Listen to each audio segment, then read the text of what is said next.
One famous lineage is the one that goes from this common ancestor, Hyracotherium, a cute little animal about this big, evolving into the modern horse. And you see all kinds of evolutionary changes occurring on that lineage. It loses its toes, starts off with 5 toes, the 2 outer ones disappear, then the 2 middle ones disappear, and you're left with 1 toe left. It's an example of evolution. That's for creation.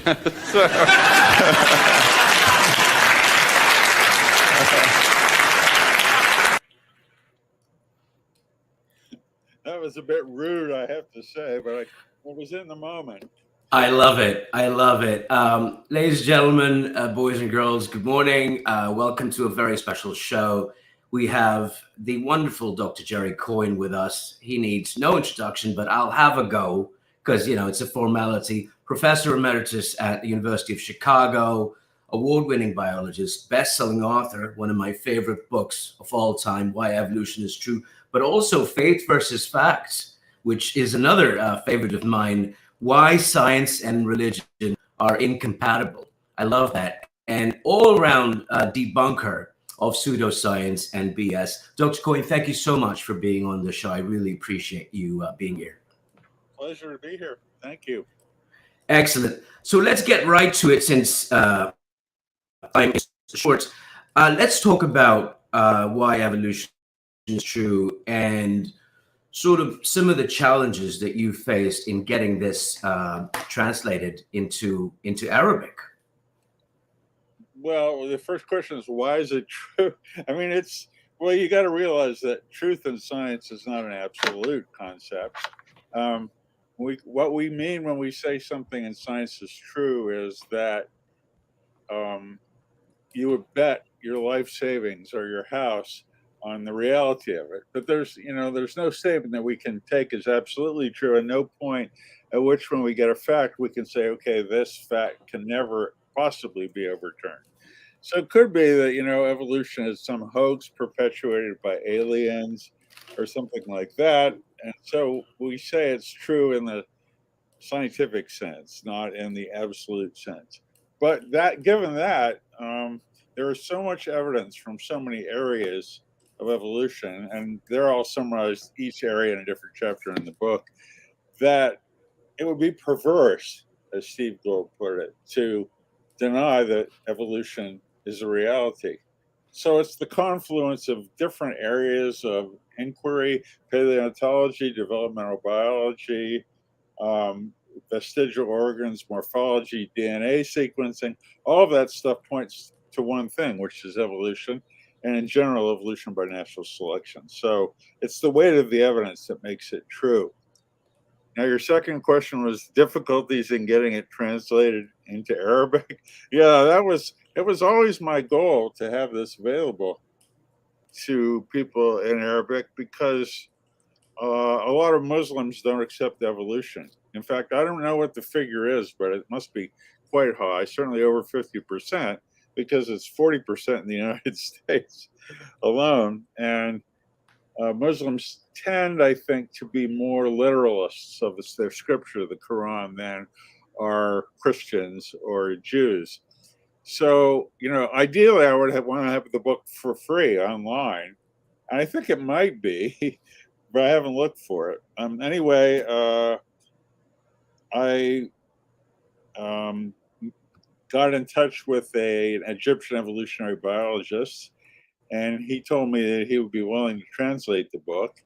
And then there was the pandemic, and everything slowed down, and there was difficulties. I cannot help but believe that some of those difficulties are ideological difficulties, because the concept of evolution is repugnant to many Muslims. But anyway, it got done. That's the book. I think I'm holding it the right way. No, this way? It's, yep. Arabic is from right to left. Yep. Yeah. لماذا التطور حقيقي? Jerry Coyne. There you go. By Sami Mahmoud, right? Yeah. He's the translator. And there was it took a long time to translate it, and I kept trying to find out what was being done and not what was being done. And finally, I got a notice that it had been translated by the Egyptian Translation Service, which I assume is a government operation, which surprised me, but so much the better. But then I found out that the book was only available at like one bookstore in Egypt and nowhere else in the Arabic world. Now, I don't know if that's still true or not, but just to get, I have 2 copies of it, and that's all I could get. So when we were chatting pre-show, I shared with you some pictures from the Dubai Book Fair, the Sharjah Book Fair, where I visited last year. It's one of the largest book fairs in the world. And they had, a few books on science that mentioned evolution, but there wasn't anything like this. There wasn't, anything by Dawkins. There wasn't anything, obviously, you're not going to find atheists, books and faith versus fact and things of that nature. But it seems like they carefully sort of vetted the books that were being sold. And as I shared with you, I was able to find translations of 1984, translations of Animal Farm, in Arabic, but I couldn't find much in the way of evolution. So it's tremendous. And I'll tell you something else, Dr. Coyne. A couple of weeks ago, I did a stream in Urdu called "Why Evolution Is True," and it was based on your book. I mean, obviously, it was my understanding and my my studies as well. I didn't plagiarize your book and just regurgitate it in Urdu. It was more of an interactive show like this one, but it got such a tremendous reception. 10,000 views, 1,000 likes. And the reason I wanted you to come on is because Muslims especially have taken that Michael Behe Discovery Institute, that Ken Ham, dinosaurs and human beings, the Flintstones basically, and they're running with it. They're running amok. As many rational channels as there are in Urdu and Hindi on YouTube, you can double that. And that's the number of channels spreading pseudoscience, creationism, intelligent design in Urdu. And they're doing it, and they're basically borrowing all of their excuses, their rationale from people like Michael B. So I can't tell you how much I appreciate you being on. So let's get right to it and talk about some of the questions, and then we'll take some from the audience. So Herschel Walker, former football player, I think he's running for Senate in Georgia. I heard him say recently that at one time, I like that, at one time, as if, it's not true anymore. Science said man came from apes, did it not? If that is true, why are there still apes? So Dr. Coyne, this is such a common misconception, and I hear it when I do my shows in Urdu and in Hindi. People call and say, we're not monkeys. How can you say we're monkeys? And it's just, what is the disconnect? Well, I mean, a very quick ride post, which I'll have to explain, but it's just saying, well, I could have said this like 20 years ago. I'm descended from my grandmother. Why is my grandmother still here? And it's because there's common ancestors involved. In that case, it was my grandmother and my grandfather. And that's the question is misspoken because it implies that we evolved from modern apes, like gorillas and chimpanzees and orangutans. And we didn't. We evolved from we have a common ancestor here.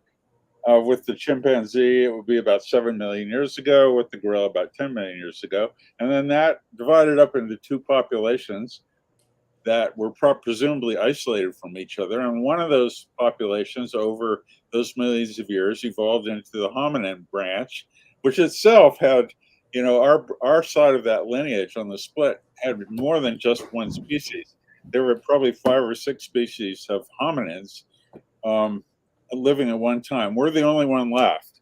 But so we're at the tip of one of those 2 branches.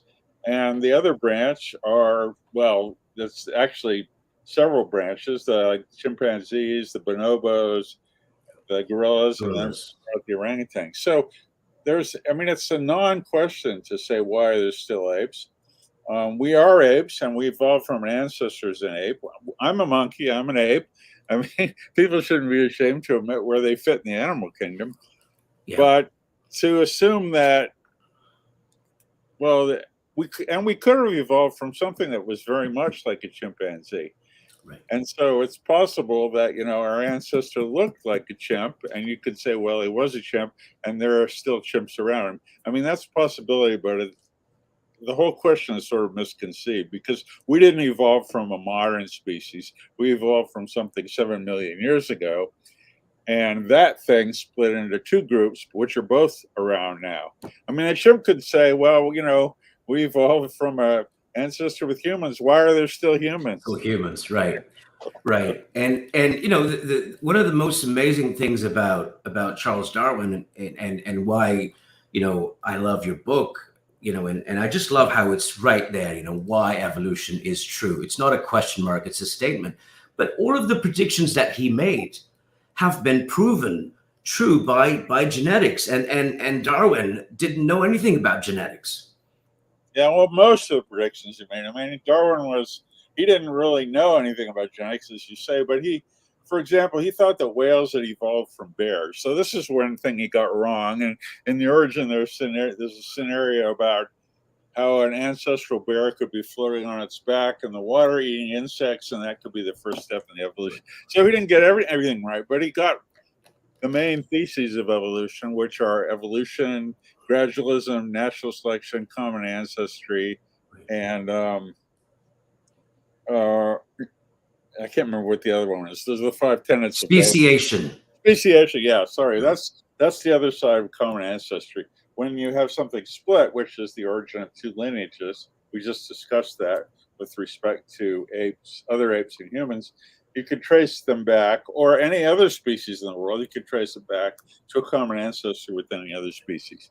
So if those are two separate, I mean, they're really one thing, but I split them off. Yeah, and so those are the 5 main tenets of the theory of evolution, and he got every one of those right. That's why he's sort of a deity, so to speak, to modern evolutionary biologists, because he got so much right. Right. I just wanted to say that he didn't get everything right, because a lot of people oppose evolution because they think we're in some kind of conspiracy to push Darwinism on the world, even though it's not completely right.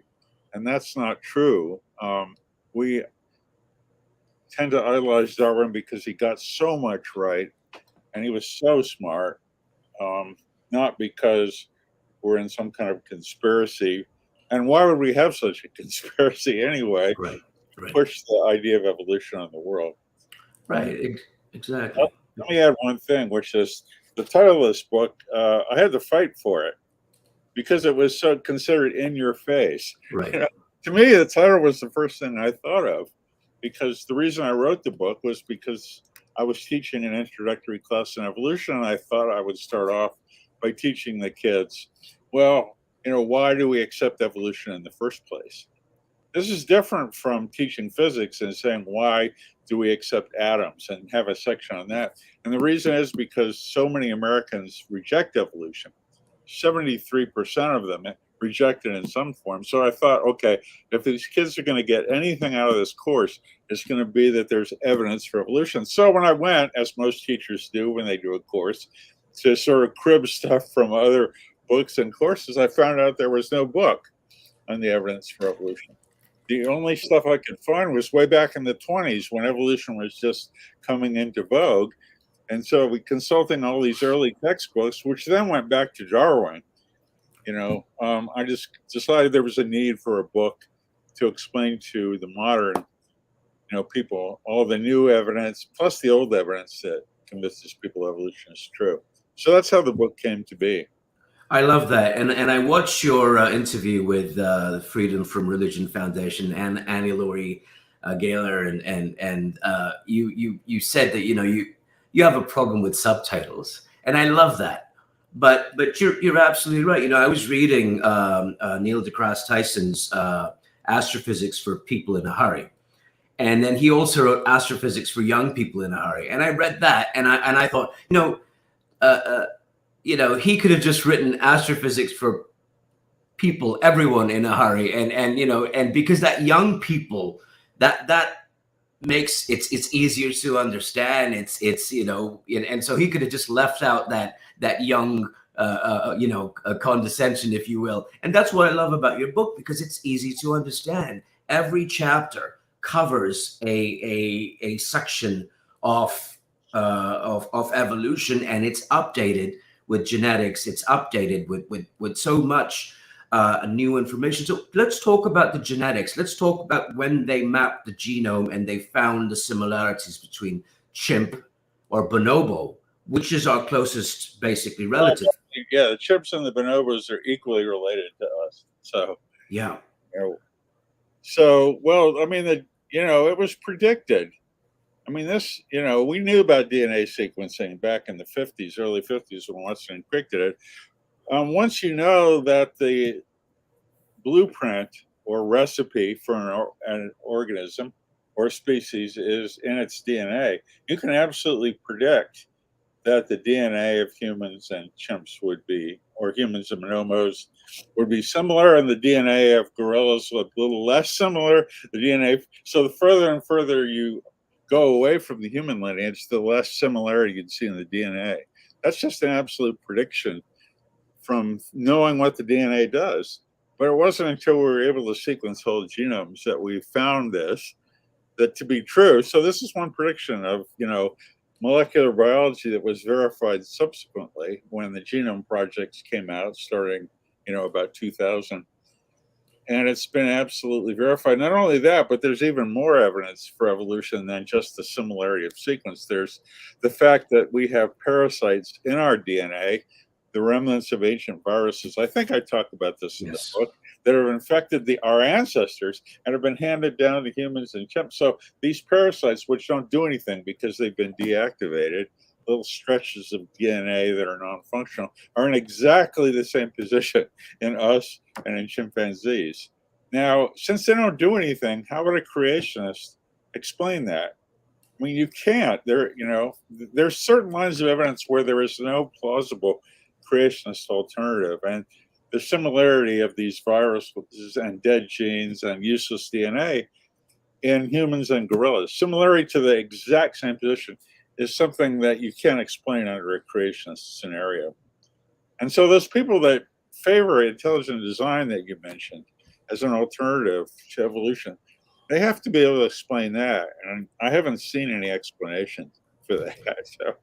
Right, and you talk about a perfect creator, and in Islam, this is huge. This thing about they have a word for it in Arabic, ashraf al makhluqat, which essentially means the greatest among all creations. Right. Man was made in God's image, and that's in our Judeo-Christian that heritage, and that's also in Islam, which is an Abrahamic religion. So, talk to me, Dr. Coyne, about why man isn't perfect among all creations. What are some of the major oversights, if you will, in the design of Homo sapiens? Well, let me just a word about why we can't be perfect is because evolution has to work with what it has before.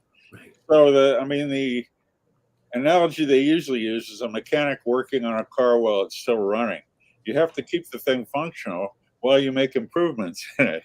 So that means you have to sort of jerry-rig or improvise things. And there's lots of, for example, the recurrent laryngeal nerve is an example I use in my book. The nerve that actually innervates my voice box when I'm speaking starts up here in my brain. It's one of the cranial nerves. It comes down, hooks around the aorta, and then comes back up to the voice box. And that's a completely inefficient design. No designer starting from scratch would do something like that.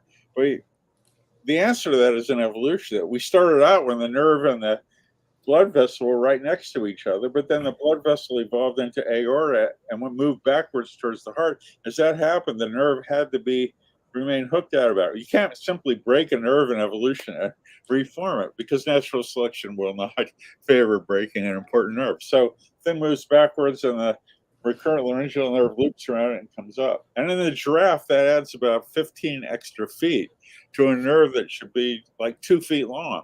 Right. Well, it's just one example of sort of vestigial traits and inefficiencies that plague us. I mean, our wisdom teeth, the fact that we get bad backs, these are all inheritances of evolution. A couple of years ago, I got an inguinal hernia because when you're testing down, well, it's easily fixed. But it's because of a weakness in the body wall that's necessitated by the fact that your testicles have to descend to be cooled off. Right. Now, a perfect creator wouldn't have that design. So, the DNA is full of junk, a huge proportion, much more than 60, 70% of our own DNA does nothing. Now, if we were created de novo, why is that there? And why is the DNA that's non-functional, the dead DNA that's in the cemetery or graveyard of our genome, why is it similar to the DNA that's functional in our closest relatives? So we have all these genes that do stuff in relatives, but don't do stuff in ours. I'll give one more example, which is that this was predicted, another prediction from evolution, that every egg-laying animal, including the monotremes, like the platypus and the echidna, and also all the birds and reptiles and amphibians, produce yolk for their eggs to provision it. And that yolk is in the form of proteins. And in our closest relative, there's 3 of those proteins. This was predicted, and I verified shortly before I wrote this book, that evolution does not work by snipping out bits of the DNA. If you want to get rid of a gene, you simply don't. A mutation will inactivate it, and that's it. And the dead gene stays in the genome. There's no deity that comes in and removes the useless gene. That would be what a perfect creator would do. So when we evolved from animals that had eggs, which we did because we're descendants of early reptiles and amphibians, we didn't need egg yolk anymore because humans provision their young through the female placenta. Through the placenta. Right. But it was predicted that, the egg yolk genes might still be there in our DNA as a remnant of our ancestors. They're just not making anything. And sure enough, when they sequence the human genome, we find 3 genes for making egg yolks, but they're all dead. They're all inactivated by errors in the DNA that don't make them produce. And yet we still produce a yolk sac. There's a picture of it in my book. Right. There's one thing that, is another bit of evidence of evolution. The young fetus has a balloon coming out of its belly, which the yolk would normally go into, but in our case, it's empty because we don't need it. It's just that evolution hasn't gotten rid of it yet, presumably because it's not a big impediment to the fetus. Yeah, it's always the thing with religious apologists. Okay, it's always they're trying to whatever it is that science discovers. They're either trying to somehow massage their religion into it, or they try to fight it. And you see this happening, and we were talking about, my part of the world, well, my part of the world is America, but, I was born in Pakistan. And in Pakistan, this is a big problem. They actually have passages in textbooks that say, this is just a theory. And of course, we're going to talk about this, but, I know Ronald Reagan has the dubious honor of introducing this bit of BS into the cultural lexicon when he said, "Oh, it's just a theory."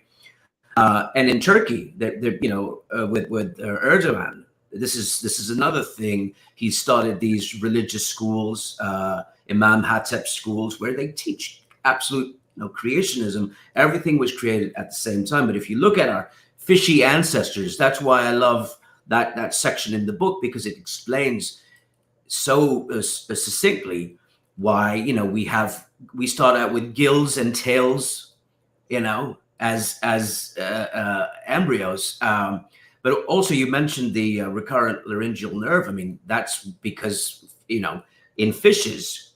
Can you talk a little bit about what it's like in fishes and how that sort of ties into our bad design? Yeah, well, when you say we have gills and a tail and stuff, what we have are embryonic beginnings of gills and a tail. We're not fetuses with gills that actually function as gills. Right, but they turn into structures in the face, right? They do, including the larynx and the neck and things like that. So, in the fish, the design is that the nerves run parallel to the blood vessels. So it's a segmented organism: nerve, blood vessel, nerve, blood vessel, nerve, blood vessel. But then fish evolved, into terrestrial animals, reptiles, and then mammals, and then humans. Not to imply that we're the end point or the quintessence of evolution, but as that happened, natural selection favored a reworking of the nerves and blood vessels. I mean, we're segmented, but we're not segmented in the same way fishes are. Right. So one of the things that happened was that, as I said, one of those blood vessels became one of the aortas, and it came from a fish. And as I said, the aorta moves backwards, so it can pump blood from the heart, and the nerve has to still function at that same time. So the nerve had to keep going backwards with it, but loop around it because it was still innervating, segments in the head of the organism. And that's why we have this bizarre structure. I think on YouTube, you can actually find a video of Richard Dawkins. Yeah, I like that. Yeah, you can see. So there's the parallel structure at the top of nerves and blood vessels. And then over at the bottom, you can see how one of the blood vessels has moved south towards our feet and how the nerve has to remain hooked around it the whole time. And there's no explanation for that except for evolution. And there's several, for things like, there are a lot of things that creationists can explain away. If I told you, for example, that there's a similarity in the DNA sequence between a chimpanzee and a human, and this is why I didn't talk about that so much in the book, a creationist could say, well, humans and chimps look alike, and we're both built using the DNA or blueprint. So the creator obviously gave us similar blueprints, and that's why we have this similarity of DNA. Yeah. So saying that there's a similarity between organisms and their DNA itself is not dispositive evidence for evolution. But what is the fact that the dead parts of that DNA, the parts that don't do anything, are also similar between more closely related organisms. And that creationists cannot talk their way around. Right, so, the vestiges that you talk about. Vestiges, dead genes. There's the evidence from biogeography that I've talked about in the book. There's a chapter on that, and I think Darwin has 2 chapters on biogeography. He didn't have any genetic evidence when he wrote The Origin in 1859, but he had gone on the Beagle from 1831 to 1836. He knew a lot about the distribution of plants and animals over the surface of the world, which only makes sense under evolution. So biogeography, like vestigial organs and remnants, is another area in which there is no plausible creationist explanation. Right. The absence of mammals, freshwater fish, amphibians, and so on from oceanic islands that popped up from under the sea, like Hawaii or the Galapagos. How do you explain that in a creationist scenario? All a creationist could say is, well, it pleased God not to put mammals, reptiles, and freshwater fish on islands. But that doesn't work because, as Darwin pointed out, if you introduce those animals from continents onto the islands, they do great. Yep. Some of the biggest depredation that's happening in the Hawaiian Islands is being done by a frog, the cane toad, invasive species, and a mammal, the mongoose. So you can't get away from biogeography, especially on islands, by saying this is what God's plan, because God's plan doesn't make any sense. Right. And a friend of mine, Rustam Shah, was actually talking about the absence of monkeys in Australia. So could you talk about that for a second? Yeah, well, Australia split off from Africa and South America. When all the continents were combined together in Pangaea. Right. They were all together, and then they began splitting up. I'm not sure how many million years ago it was, but the split happened before primates had started to evolve in Africa. And so that's why we don't find them. But what we do find in Australia are marsupials. Right. And this is more evidence for evolution because it was a predictive thing. And this prediction was actually met while I was writing the book. Marsupials probably evolved not in Australia, but in Northern Asia or North and South America, because we find fossil marsupials earlier in those areas than we do in Australia. And so what happened was that, when Australia was connected to South America via Antarctica, because that's the configuration, And if you see marsupials and they're the dominant mammalian species in Australia, of course, that's the famous thing. If they evolved over here and you find them over here now, how do they get from here to here? Because a mammal cannot swim from South America. I think they went on the ark, perhaps. Yeah, they weren't here, but marsupials split from placentals while the continents were still connected. And what happened is you would predict if the marsupials actually got to Australia when the continents were connected, you would find them in the area of connection, which happens to be Antarctica, which is right there. So sure enough, they went looking for fossil marsupials in Antarctica, and they found them just about at the right age before the continents split apart. So obviously they made their way to Australia via when there was still a land bridge between South America and Australia. That was a prediction that was verified by paleontology. And again, you know, it plays hob with any creationist that would say, well, a deity just put marsupials in Australia because that's pleased them to do so. Yeah. They were created there. Of course, that doesn't jive with the ark either, because how did they get from Mount Ararat to Australia in Turkey? So biogeography is one of the Achilles heels of creationism. It really is, yeah. It really is. And Darwin recognized that, and that's why he gave it such emphasis in The Origin, I think. And this is what I keep hearing from, you know, religious apologists and evolution deniers. You know, they say, oh, it's you know, Darwin's theory has been debunked. In fact, the opposite is true.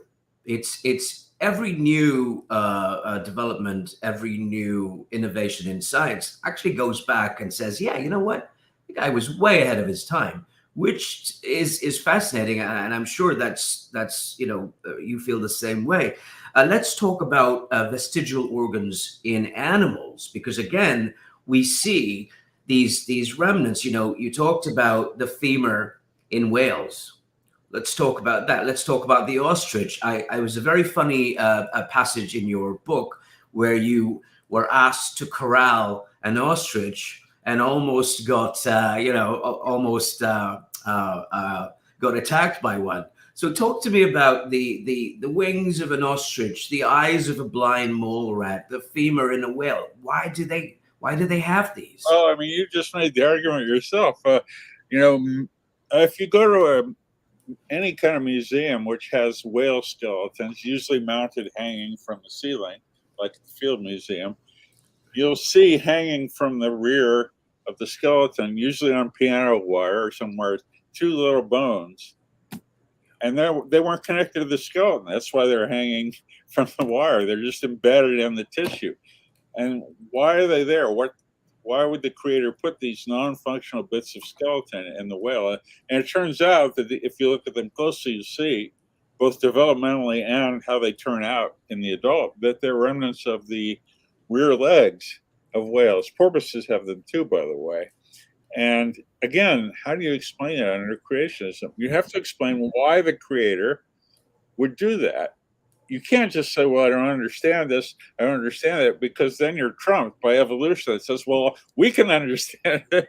It makes sense because of evolution. And as I mentioned, sometimes something goes awry in development in both whales and porpoises, so that more well-developed hind limbs will occur. And so sometimes, like I think it's 1 in 500 sperm whales has little vestigial legs sticking out. And I give a picture, I think, in the book of one. And if you dissect those vestigial legs, which can't be of any use because they're so rare, they're developmental accidents. But if you dissect them, you'll find that they have the same bones in them that their ancestors had. The ancestors of whales are animals like deer, artiodactyls that lived on land and got themselves into the water.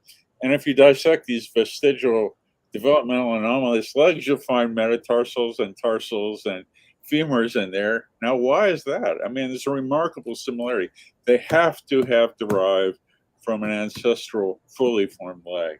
So, you know, that's just one of many examples of the toes that you mentioned in horses. Or in other cases, the splint bones of horses are the remnants of two of the outer toes that gradually shrunk because horses are adapted for running long distances on flat surfaces. And to do that, you need toes when you need to go sideways and grip and like that. But if you're running straight, you have a hoof is better.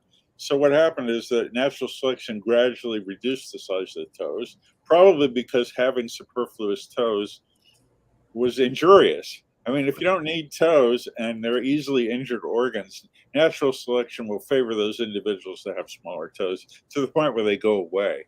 Same thing with the eyes. I mean, you can buy in aquarium stores blind cave fish that are fish that live in caves. And nevertheless, they have very tiny remnants of eyes that you can see, but there's no optic nerve. So they can't see. So why are they there? And again, evolutionists have a very good answer to that. They're descendants from fish that could see, that got somehow trapped in caves. The eye is an easily injured organ. It uses up metabolic energy that you don't need if you're living in the dark. Natural selection will favor the reduction of the eyes. So again, we have a lot of answers that creationists don't have, and they either punt or they remain silent when they're faced with this evidence. So you mentioned the eye, Dr. Coyne. This is a favorite of the ID proponents, the irreducible complexity, and how an eye could not have evolved independently. That is the sign of a magnificent, almighty creator, yada, yada. So talk to us why that's a whole bunch of hooey and why the eye could absolutely have evolved and all of the components. Well, if you want to see the best explication of that argument, I think it's in Dawkins's book, Climbing Mount Improbable. But the argument, which even Darwin himself, I mean, Darwin, creationists love to misquote Darwin in this. He said something like, I must admit freely that it's hard to envision how something like the eye could have evolved. The reason he said that is because, well, all the parts function together in the camera eye that we have and that squid have. You have a retina, you have a cornea to focus things, you have an optic nerve. It's all well designed together. So how could, if you take one of those parts out, the eye doesn't work. So how could it evolve?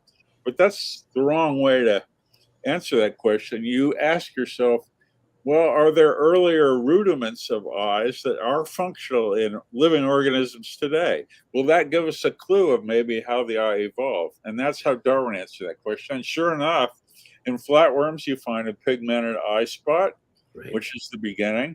And then in some other organisms, I think mollusks, and Richard lays this all out, and I believe it's in Climbing Mount Improbable with diagrams. In other related organisms like mollusks, you find that the eye is invaginated, so it's in a little cup. And that is of advantage because it helps you locate the source of the light. Yeah. You need an eye spot because it's good to know where it's light or dark. If your food's in one place, you want to hide. But if it's in a cup, you get a better advantage because it helps focus the light, pinpoints the source of the light better. And if any mutation that sort of created a rudimentary lens, like a gelling of the fluid in the cup, would help focus the light. So now you'd start being able to get some images. And we see living organisms that have that too, and they're doing perfectly well.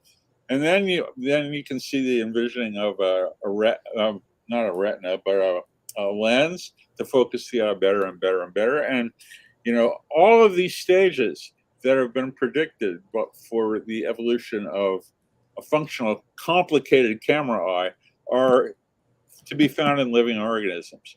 So it didn't happen that all these parts came together miraculously at one point, and if you take one away, it doesn't work. That's not how evolution works. It builds up from something very simple.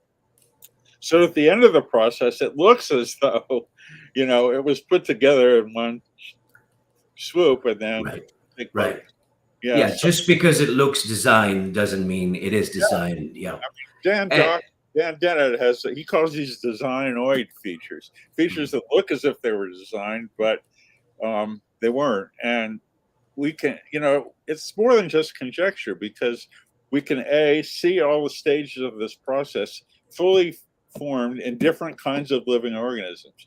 light spots invaginate, light spots with corneas, light spots with lenses that are more and more better. So it's perfectly plausible to see this happening in an organism.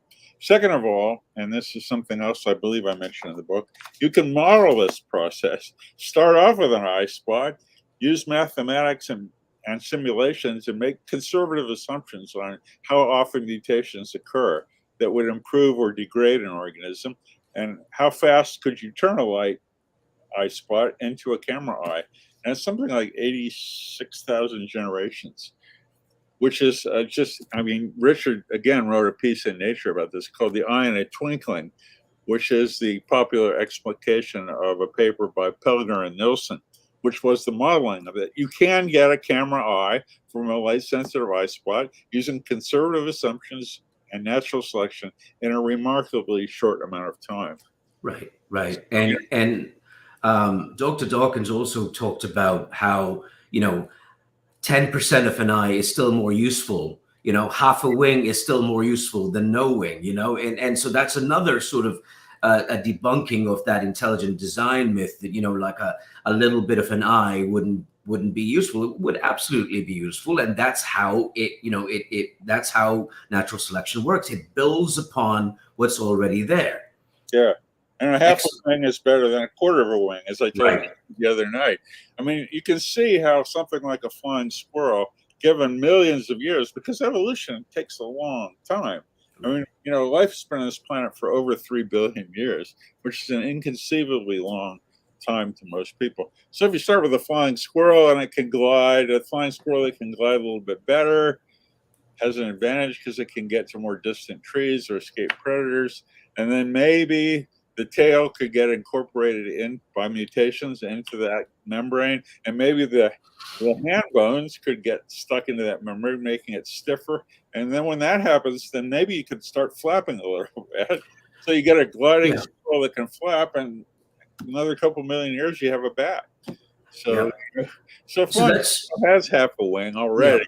Yeah. So that's a great segue. We want to, if you will, Dr. Coyne, talk about convergent evolution. You've got, I saw your Zoom with Dr. Dawkins the other day, his new book, Flights of Fancy, and how flight evolved. And you mentioned, the wings, and even in your book, the sort of the design of, if you will, I don't even want to use that word design, but the way the wings evolves in insects and in birds are very similar. So talk about that and how that originated. Well, I have to correct you, because the way they evolved in insects and birds is very different, actually. Very different. Yeah, I mean, in insects, we don't know for sure, but wings started out probably as an extension of the cuticle on either side. And why would that be useful? Because they think that it could help the insects warm up. They're cold-blooded, and they can't fly unless they're sufficiently warm. So what we have is sort of solar panels. It's a blanket. Yeah, right. But wings started off for it's the similarity between the evolution of wings and the evolution in insects and birds is that the ancestral condition was not there anticipating flight. It was there for another purpose, and later got co-opted in flight. So in insects, you get these solar panels that warm up, and maybe if they're a little bit bigger, you get warmer, and maybe if you can move them a little bit, well, you could jump maybe, or use them to jump, and or hop, or get away from predators, and eventually you get to the point where you can fly with them. Same thing with birds, we think. Wings, well, we don't know. I mean, there's two theories of how flight evolved in birds. They started off as gliders. That's called the trees down scenario, like flying squirrels. And the wings helped them glide. Eventually, natural selection favored musculature and flapping so you could glide further. And if you get to the point where you cross this threshold, then you can fly on your own. So in both cases, you have to realize, and this is what people don't understand, that evolution doesn't put de novo features in organisms. It builds on what is there, and what is there is frequently used for something very different from what winds up. So, wings and insects may have started off as solar panels. Right. Yeah. This is fascinating, and you look at the sort of the the way they're constructed, and it's fascinating. You know, you look at something like a wasp, and then you look at its wings, and then you look at like something like a sparrow, and yes, like you said, the reasons for their evolution were very different, but it's fascinating how similar, or how they, like you said, the convergent evolution took place. I also wanted to talk to you about, we mentioned vestigial organs, we mentioned the eye, talked about irreducible complexity.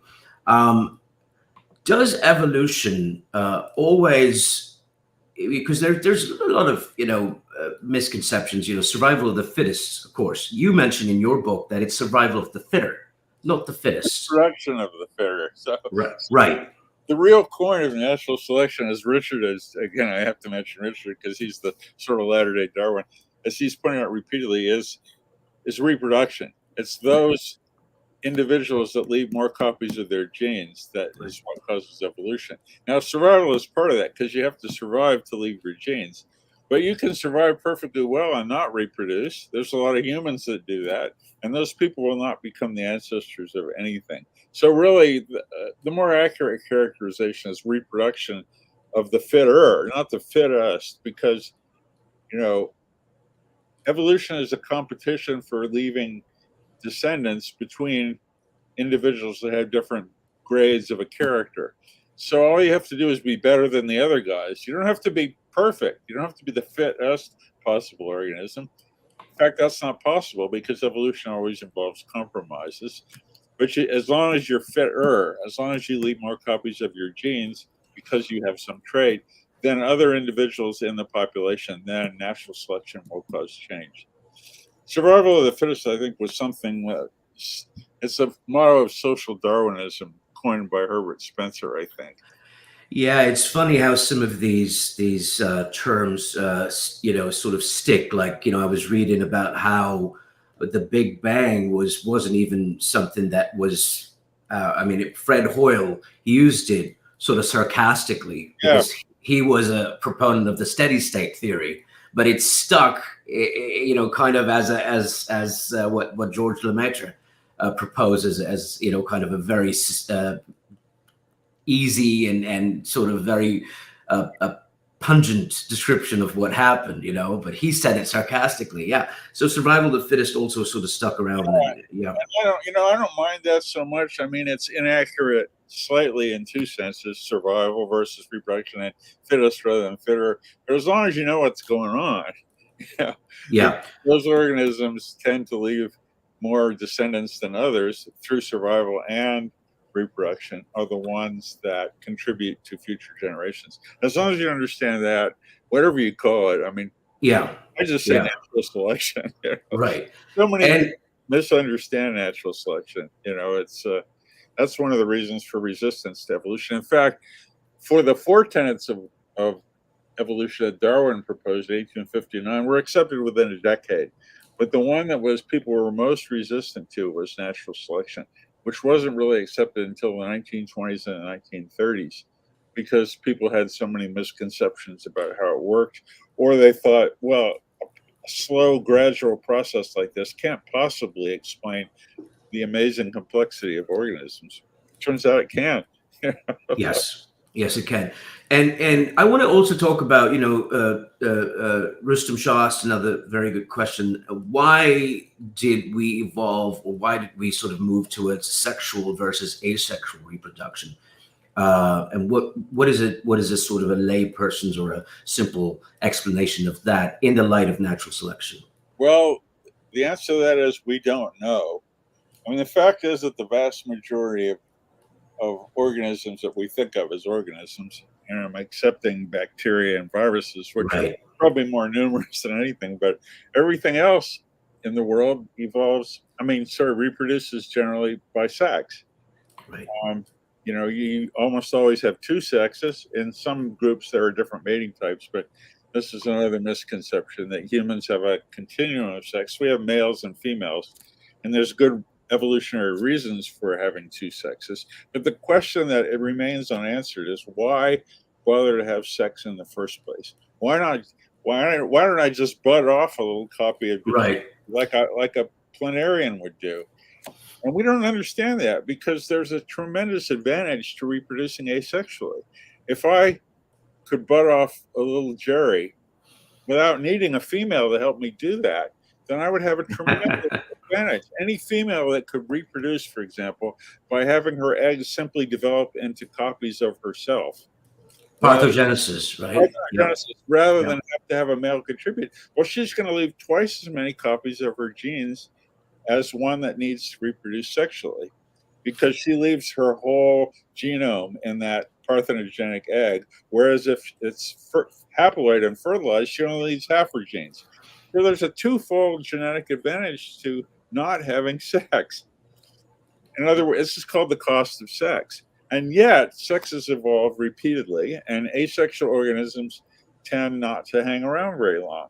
So this is one of the mysteries that scientists have been cracking their heads against. The answer probably has something to do with the fact that asexual organisms tend to go extinct more often because they simply cannot combine their genes with each other in a way that can create adaptations that come from a variety of individuals together. You can't do that if you're asexual. You can, right. So you can have mutations, and some of those can do better than others, but what you can't have is recombination. You can't maybe cope with changing environments as well as a sexually reproducing organism. So, I think even in my discussion with Richard the other day, he admitted that sex remains one of the deepest mysteries of evolutionary biology.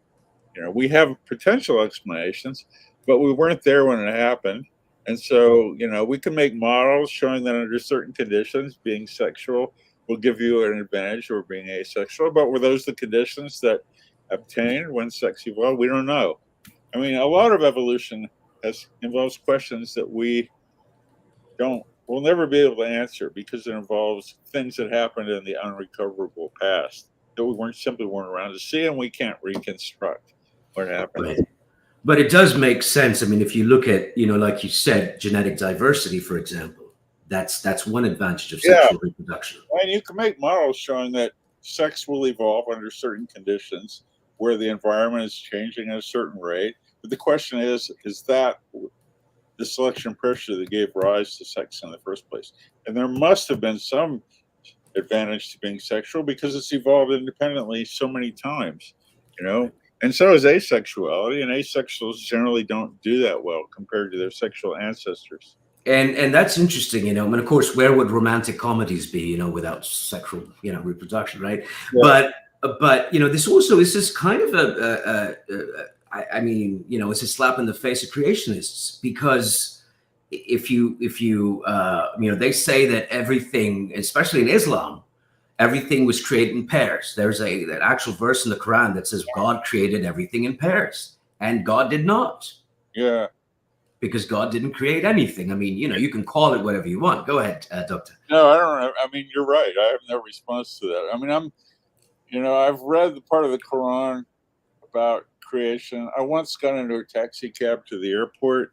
The driver was a Muslim, and he started going off on evolution and how the Quran disproves evolution because the Quran is to be read literally. I think it says something about humans evolving from a clot of blood or love of mud. Congealed, And he didn't realize that I was an evolutionary biologist. So I just listened to him all the way to the airport. I didn't want to argue with the guy. Yeah, probably wise. Oh, yeah, it is. I mean, it's useless to argue with most creationists because their minds are not open. I mean, if somebody can give me a piece of evidence that disproves evolution, I would like to think that I would, accept it. For example, if the sequencing of the DNA of a wombat showed that it was much more similar to humans than a gorilla genome, then I would start to wonder, well, maybe something's wrong with this whole concept. But a true fundamentalist creationist, their minds are absolutely closed, and that's one of the problems with indoctrinating children with religion, because it immunizes them against scientific truth later on in life. And you get your God before you get your Darwin. I mean, kids start getting, propagandized at, very young age. So, especially, I mean, Muslims, I mean, women don the hijab when they're probably 5 or 6, and kids start going to madrasas when they're very young. There's not even a chance for science to get in there before the job is done religiously. Right, and that brings us, really neatly to our next couple of questions, which is, why do people, and not just religious people, Dr. Coyne, fear evolution? Why is it that there always this pushback? It seems to be, I don't think Charles Darwin was, and I hope you appreciate that Darwin GIF that I put up in the top right-hand corner, but Darwin wasn't trying to stick it to religion. In fact, he trained as a clergyman. So why this intense sort of, is it about the monkey thing? Is it because it contradicts the Bible? What is it? And a lot of it. A lot of things. Steve Stewart Williams wrote a whole book, which I recommend. I can't remember the title right now, but it's Stewart Williams with a hyphen, about all the factors that make people afraid of evolution. Religion, of course, is a big one, because, well, the Quran, the Bible says humans were created in the image of God. The Quran would presumably say something about the specialness of humans over other animals as well. And that itself, knowing that we're no different than, monkeys or beetles or ferns or anything else, and that we're exactly as evolved as those organisms.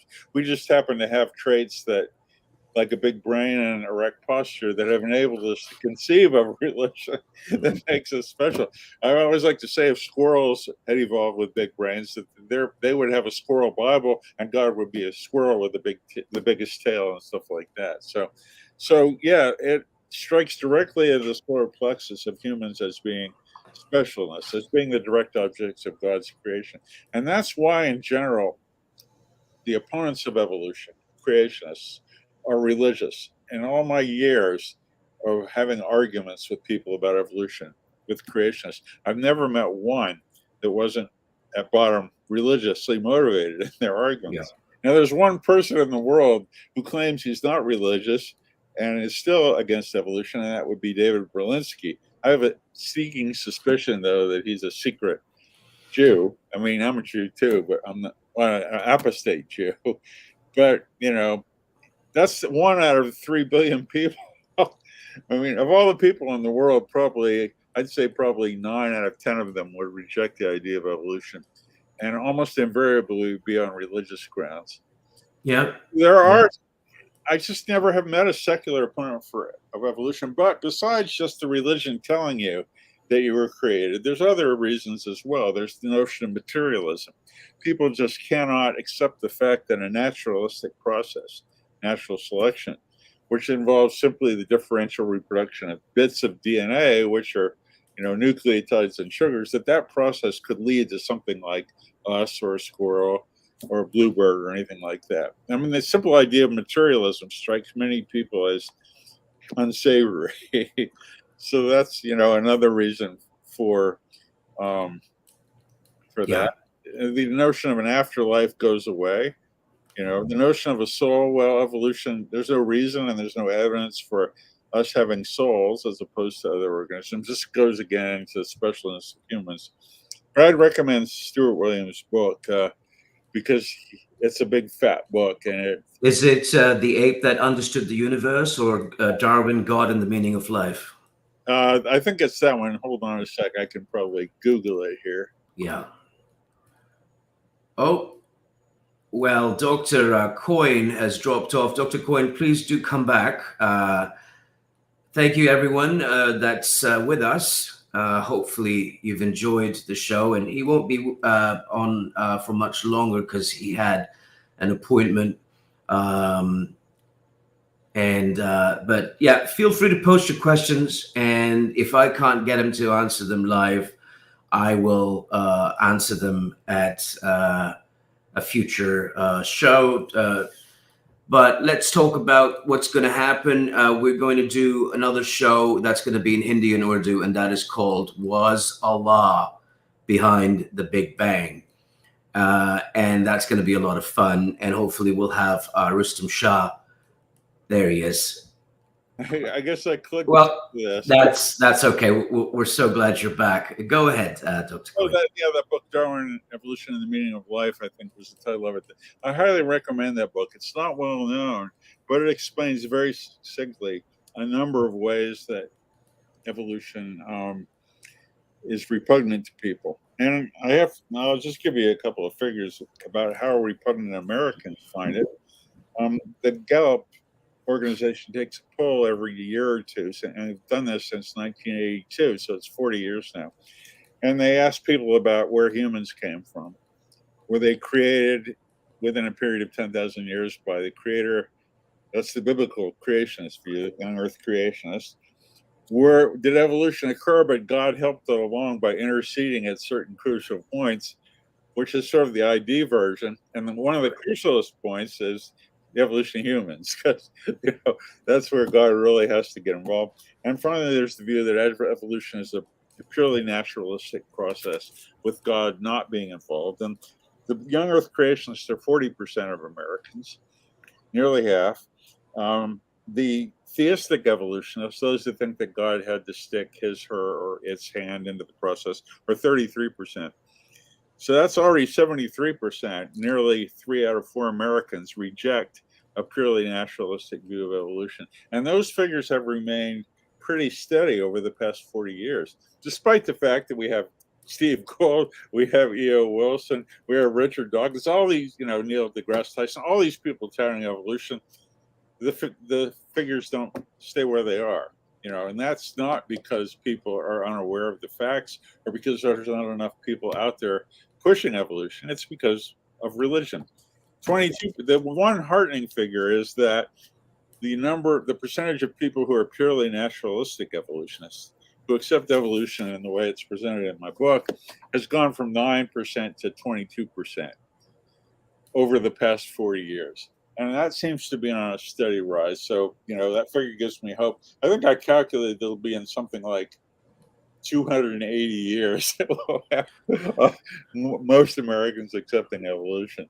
Yeah, no, it's fascinating. I mean, and you see this in the leadership as well. I mean, I don't want to get too political, but we're both liberals here. So, I think it's safe to assume that, I mean, you've noticed that sort of night and day, it's a complete 180. We've got, a president now who talks about science, and with James Webb, and he was sort of right there, kind of, very proud and excited, and I think that it really does flow from the top. And you saw what happened in the previous administration. You had someone that was clearly anti-science, anti-rational, and talked about drinking bleach. He talked about hydroxychloroquine and stuff like that. He compared it to the flu. He said it'd be gone. It's going to be gone by the summer. I promise you, it's going to be over. Everybody's going to be great. And he was so grotesquely, obscenely wrong. I know you said you could only do an hour, but I had one question for you before we conclude, and that's about that morality thing. We're atheists. I was born a Muslim, and I think with Jews it's sort of more common. You see a lot of secular Jews, a lot of atheistic Jews. It's more orthoprax than it with Muslims. When Islam, it becomes sort of that part of your identity, even though being a Muslim is not an ethnic thing at all. But somehow they've turned it into this ethnic, this pseudo-ethnic identity. But we're both atheists, and this is the one question that I am tired of responding: is how could you be good without God? And you wrote Faith versus Fact, sort of to address some of those things. So if you wouldn't mind sort of talking about that morality question, and have we evolved to be moral, and how human beings are different, why we don't need God.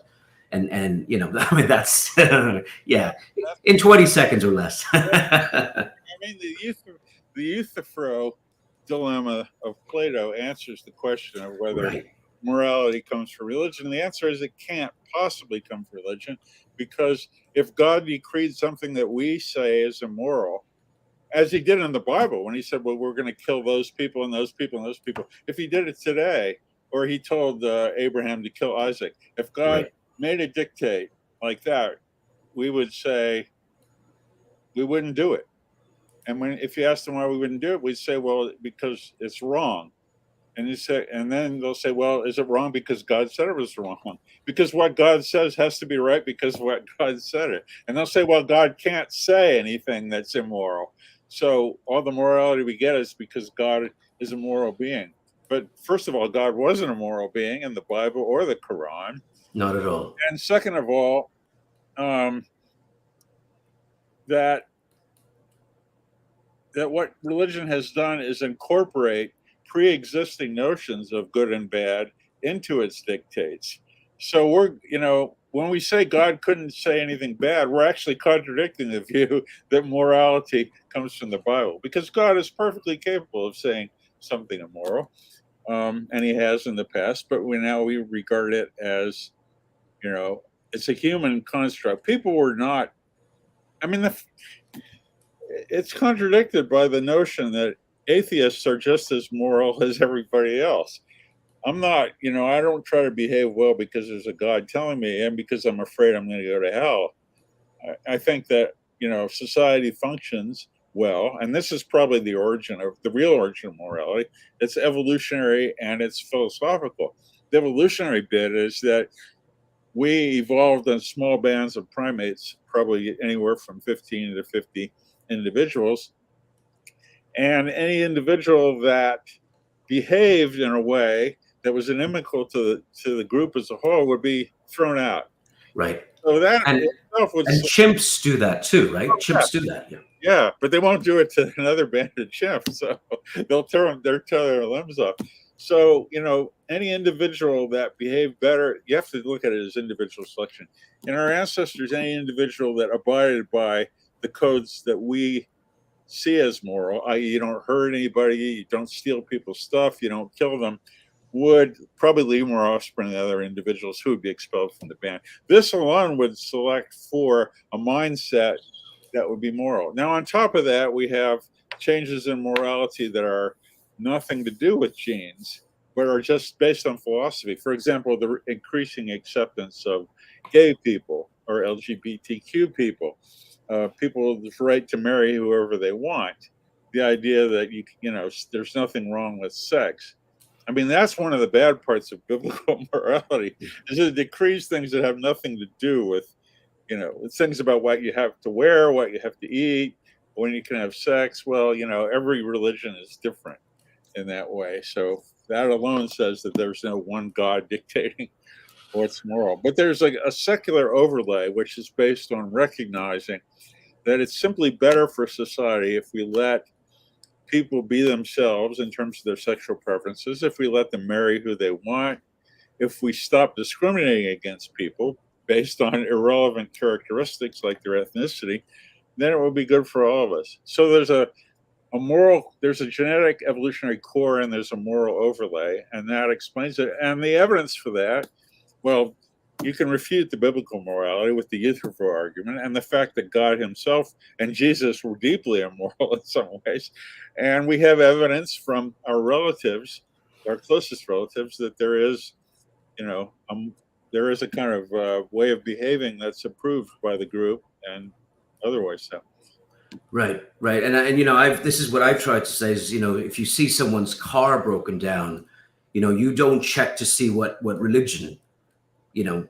Well, some people might. But if you do, it's because your religion tells you to. Yeah. If you do, for example, in India, there is this constant, pervasive Hindu, Muslim, and I'm so sick and tired of it. But that's what's going on. But again, it's religion that's saying, perhaps there's a racial element to it, which also comes from religion. So it's religion that actually stops you from being moral. And Steve Weinberg, his golden quote was, "Good people do good things and bad people do, evil people do evil things. But in order for a good person to do something immoral, it takes religion." And like you said, Abraham being asked to sacrifice his son, if you did that, if you tried to do that, if you even voiced that, they'd lock you up.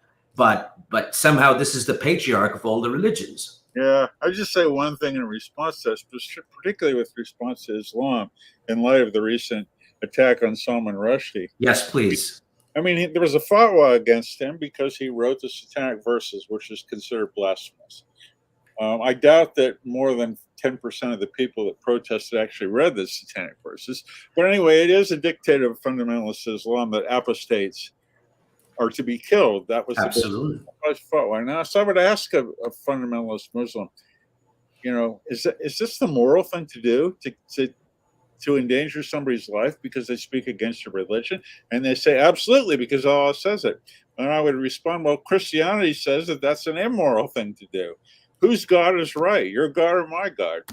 And, every religion has their own set of morality. And that alone shows that, morality, derives from specific religions. But, in terms of what people consider intrinsically, secularly right or wrong, that's generally pretty universal as well.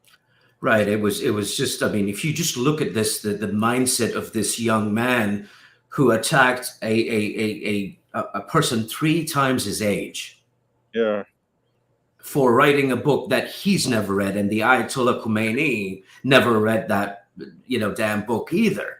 And all these years later, and Sir Salman was walking around. He was on Curb Your Enthusiasm. You would see him sort of doing appearances and stuff. And this is a very well-known sort of venue for intellectuals. And it's just frightening, and that's why we're so glad that he's recovering. Dr. Coyne, do you have any sort of parting comments? I know you said you could only do an hour, and you've been so kind. Yeah, my appointment was put off a little bit, so I have 4 minutes more. But I'll just say 3 things. The first yes, one, please. Evolution is true. Absolutely. It makes sense that it would be perverse to withhold your assent to that fact. And if you don't believe that, read the book, or if you're Arabic, read the Arabic translation. If you can find it, and I understand this is very difficult to find, I'll try to make it free somehow on the internet. And Dr. Coyne, if you ever want an Urdu translation, well, like I said, I did that show a couple of weeks ago, and it was inspired, if you will, heavily by your book, but also by Darwin and by genetics and things of that nature. So I don't know. I think there's a need to have this book in Urdu and in Hindi as well. Yeah, I think it might be in Hindi. I'm sure it's not in Urdu, but if anybody wanted to translate it, all they have to do is ask. They have to go through my agent, but the fee for doing that is minimal, because in the English edition is the big bucks one. Yeah. Bucks. Yeah. The other thing, with respect to religion, since I'll put on my atheist hat now, is that I'd like every person who is really religious, especially if you're resistant to evolution because you're religious, should ask themselves 2 questions about their faith. How do I know that I'm right in my belief? As opposed to every other religion, which makes contrasting claims. And second of all, what would it take to convince me that I was wrong? This is something that scientists always ask themselves about sciences. How do I know I'm right about evolution? Well, it's because of the evidence that made me write this book. What would convince me that I was wrong?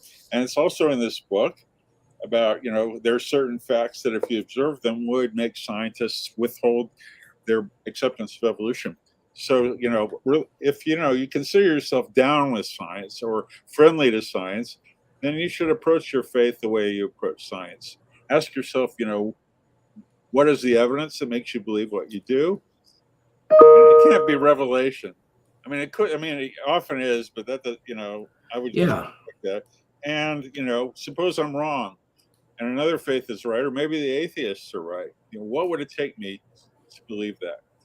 So that's the last thing I would leave your audience with, I guess. Right. And religious people are always asking for evidence, and yet they have none for their own beliefs. They for them, faith is enough. And that's why I highly recommend, people check out Why Evolution is True. We want this book to have a renaissance. We really do. But also my other favorite atheist, if you will, book, Faith versus Fact, Why Science and Religion Are Incompatible. I love that subtitle, Dr. Coyne. It really is. And I'm sure you've noticed in the comments, people love you.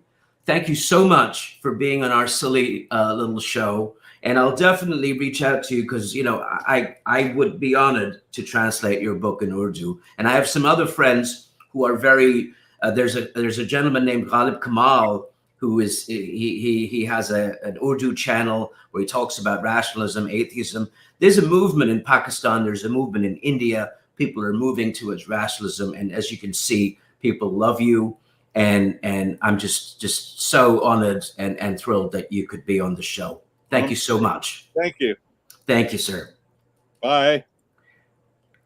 All right, guys, that was it. Thank you for being on the show. And thank you, Dr. Coyne. Thank you, Rustam, Alama Ghadi style. Thank you, everyone. I am going to call it a day. Next week is our final show for the season. It will be in Urdu Hindi.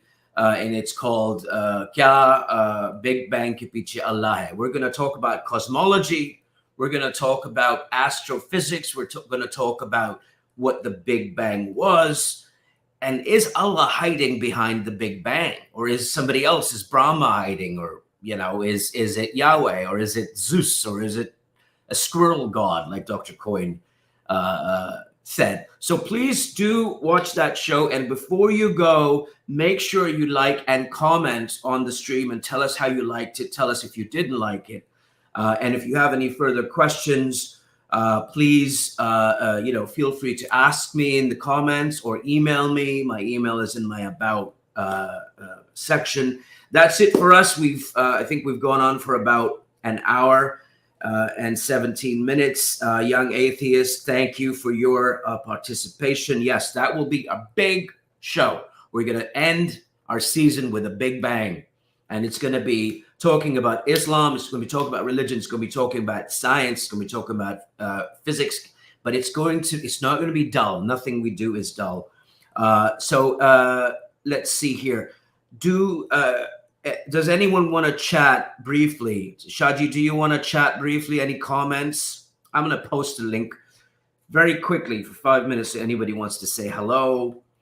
And we will, I know we have quite a few regular people. So if anybody wants to come on and say hello and has any comments, young atheist, your question, I hope that Dr. Coyne addressed it. I didn't want to talk about science fiction too much. Does evolution work the same on another planet if the planet have the same moderate environment like Earth? Yes, it could. But the problem is, if you look at how the Earth was formed, it not only is it in the Goldilocks zone, but its position next, and we're going to talk about it next week in the Big Bang Show. But where the Earth is, if the Earth was too far away, the oceans would have frozen, and there would be no life. And if the Earth was too close to the sun, the oceans would have evaporated, and there would have been no life. So the Earth is unique, at least in this solar system. But again, this entire thing is probability.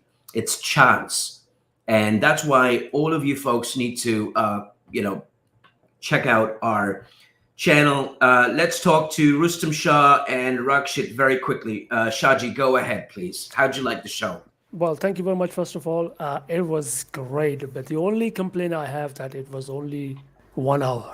Or I know, Doctor. He's a busy we could guy. We could talk to Dr. Coyne all day. He's such a sweetheart, and he's yes. so kind to come to our show, our silly little show. Yes, I mean, such a humble person. I mean, I liked Dr. Coyne before, but after hearing him personally live today, I mean, I have great respect for him. And thank you very much, Ray, for such a scoop, man. I mean, we need people like him to appear on these shows so we can learn something new. And I had so many questions, but unfortunately, we didn't have much time. But again, wonderful show. Please like and subscribe and like the video, because these are the things we need to promote. We do all sorts of things in Quran and Hadith. Yes, everybody can do that. Yeah. But Jerry Coyne is one of the kind. I mean, you cannot. I don't have a word. I'm almost like a speechless, man. Thank you very much, Ray, for doing this absolutely wonderful show. You're welcome. Thank you for being a part of it. And we talked about the wing. We talked about apes in Africa. So we did answer some of your questions. And if you have any others, I'll be happy to respond. Let's add a Rakshit. Rakshit, how are you? Hello, hi Ray. Thanks for taking me in. Sure, It's been great presentation, and I absolutely love the guest. So, a couple of quick points. Best way to understand evolution is you understand how our DNA and genes are made. That's the key. And best way to understand is you read the book called Selfish Gene. That's the best book. The get to fundamentals. Apart from that, one request I have: can you discuss a little bit about human and the consumption of foods over the how we evolved? At the same time, we were also how much we were consuming food and all those sort of things. I mean, we know primitive man consume very differently from today what we consume, but we developed agriculture, all that. But that is all part of evolution. So, can you discuss with the future podcast like about the food habits, how the ancient humans they had, and how that played a role in the evolution? Well, yeah, that's a great question. But if I talked about this in my Urdu Hindi stream about the appendix and how animals that consume they eat a lot of cellulose, they have that extended part of their intestine, the appendix, to digest, to break down cellulose. Human beings can't break down cellulose. That's it's passed out as fiber. That's considered. That's why they say eat a lot of salad. You won't be constipated, and that's a tip to some of my my Muslim apologist channels. If you know who I'm talking about, right? You guys need more fiber in your diet because you look a little bit constipated. But human beings have that appendix. So again, like Dr. Coyne was saying, that's a vestige, and the appendix doesn't do anything except get us in trouble. We get it gets infected. And before surgery, before the advances in modern science, people ended up dead. So a lot of the and you talked about developments in agriculture. Now we've developed these diseases. Like for example, there's diabetes. And then there are people who have irritable bowel syndrome, people who are allergic. Fatty liver disease, non-alcoholic. Yeah, correct. There's fatty liver disease. There's obesity. So these are lifestyle, sort of influenced conditions. There's also things that you develop if you have a deficiency of iodine. You develop hyperthyroidism. So these are environmental. There are things. Right. Also, one point I do remember when you were mentioning you will have a final dhamaka session. So Hindi, Urdu. Do mention that there are people even within Hinduism who say, evolution is there within our texts. Sure. There are claims like that. So I think there is need to be debunked such sort of pseudo claim. I was looking at Twitter, and there is one account in Twitter who said dinosaur is made from word Danav plus Asur is equal to dinosaur. Right. And there are literally nutheads like that in Twitter who say that our the so-called religion or belief system even existed during that time, and the gods used to ride on it. Yep. Look, So I think this needs to also come up in that Dhamaka final session. Absolutely. My two suggestions also. I also had some questions, but of course we didn't have that much time. But in case if you have time to get Jerry again in the future, I mean, we can set up a Q&A type of a session with him where we can ask. I wanted to ask some basic questions which I hear quite a lot. For example, I wanted to know that some of the animals are more successful than others. For example, we have a lot more insects than, for example, mammals. I can answer that. Yes. Through your or using your shoulders, I would like to answer these questions for those people, especially in Pakistan or India. I mean, they have some such through my shoulders. Just firing through your shoulders. Yes. Asking these questions. I got it. Yeah. Well, Yeah. look, there's a simple reason. And there was one question I wanted to ask you. Sorry, that when we came to this question of morality, sometimes there are some species. I'm sorry, I forget the name of some of these species, but they tend to sacrifice themselves in order to protect the group, for example, if you will. You can find some of these behavior in the natural world as well. So it's not that completely devoted that if you believe in evolution, then you are not moral at all. Look, Shaji, it's easy. Look, 9/11, right? All of these firefighters, they rushed into those buildings. Okay, whenever there's a fire, firefighters, first responders, they with no concern for their safety, they rush in. So that actually doesn't make sense in the light of evolution, but that also does make sense because that's how we evolved. We don't. If anything, if there's something that tells you not to help a person, it might be religion, it might be your caste, or it might be your skin color. But most human beings, if somebody's car is broken down, they don't care if this person is what that person's religion is or that person's whatever ethnicity is. They go and help them, right? The other thing about insects that I wanted to briefly answer is there's more species of insects than any other species, kinds of insects, and a species is basically when two members of that group can procreate and produce fertile creatures. Its own kind. Fertile ancestors. Exactly. The reason there's more insects is because there's more bacteria than insects, Shaji, and it's because simplicity and complexity. The more complex an organism, the more complex, like human beings or complex organisms we have. Well, we're a single species. So the more complex a species, the harder it is to kind of branch out. And we already sort of, as we discussed in our Hindi Urdu show, which if you guys haven't watched, please do watch it. We're all coming from a tree. So, bacteria, viruses, there's who knows, and they're evolving, like the coronavirus vaccines evolving, so rapidly, it's hard to contain. So that's a sort of an answer to your question. So, one major point I have here is actually history of biases. I mean, when did we humans actually develop biases? I guess biases. There are some aspects of evolution, there are some aspects of society, but I think it's something worth having a stream on. Okay. And religious biases are the toxic levels. So I'll give you I'll give you a very quick example, Rakshit. In pandas, if a panda mother might ignore its baby, that baby will die, right? And this happens.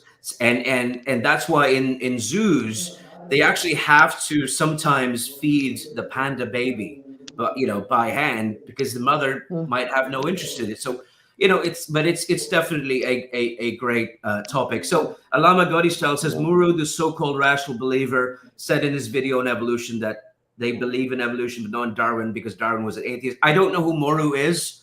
But Moru is I don't know he's a Pakistani YouTuber. He do podcasts, and he recently interviewed this guy, engineer Muhammad Ali Mirza.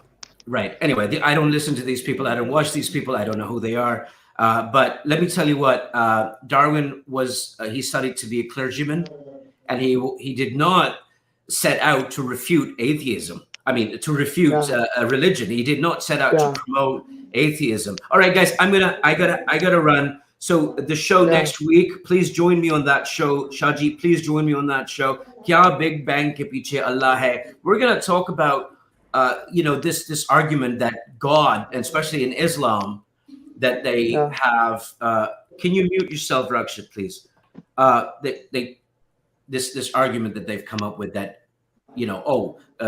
Quran has the Big Bang, and Quran has the cosmology, and Quran has all of this. It has nothing. All right, guys. Parting thoughts, and then we'll call it a day. Big Bang. So parting thoughts will be on Big Bang only. So there are a lot of logical fallacies. I mean, it's not just Islam. Various religious groups play various logical fallacies. I think we can also discuss all about that. primarily Islam, but yeah, of course, all others we can discuss. So Right. I think this will be interesting topic. Yep, Because we're really a gonna lot go of at it. people Yep, have a tendency of confusion here, and they tend to bring their own biases into this theory. you're I right. mean, even school teachers or college Sure. professor, they bring their own bias, adding their Yeah. religious connotations to it. And I gotta So, say, that can be Rakshit, discussed here. you're an ex-Hindu atheist, so let me talk about that. There is no dinosaurs in the Vedas, okay?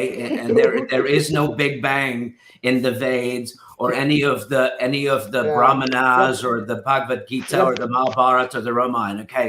You don't, science doesn't work by reverse engineering what scientists, have discovered and then trying to find it in your book. That's not how science works, okay?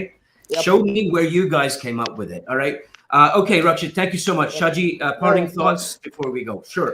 Yeah. Rakshit. Well, I would just want to say there is no dinosaurs in the book, in Hindu scriptures, not yet. So you never know; they may invent something tomorrow. And Rakshit, if you want to join us next time, I'll try my best to join you on the Big Bang. Just want to say thank you very much, Ray. It was a great show. Everybody, please like and subscribe his channel. We want his subscribe count to 5,000 so he can do maybe more shows like these, because it gives us a lot of hope and motivation.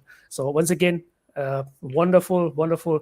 I hope to see him again. Please try to get him again, because these are the people we want to have on our shows.